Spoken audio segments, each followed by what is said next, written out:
Менә шундый бәрәңгеләр чыга безнең бакчадан. Иртәнге 10 яртыда тотынган идек, инде кичке 6 ярты. Менә Болгар радиосы алып баручылары шушы 10 яртыдан кичке 6 яртыга, 7 яртыга кадәр авылда нәрсә эшләргә өлгерә алалар икән. Күрерсез, җәмәгать.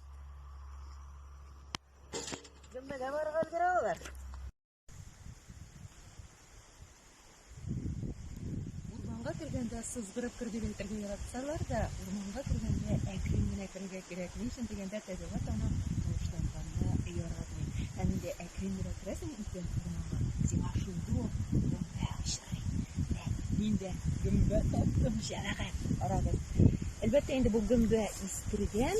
Менә башка вакытларда булса, бу гөмбә кырыенда бик күп аның балалары тезелеп киткән булыр иде. Бу ак брызги дип атала. Тиздән инде опять чыгачак, һәм инде мин опять да барам. Кәҗә көтүен көтәргә дә туры килде, сыер көтүен көтәргә дә туры килде. Кәҗә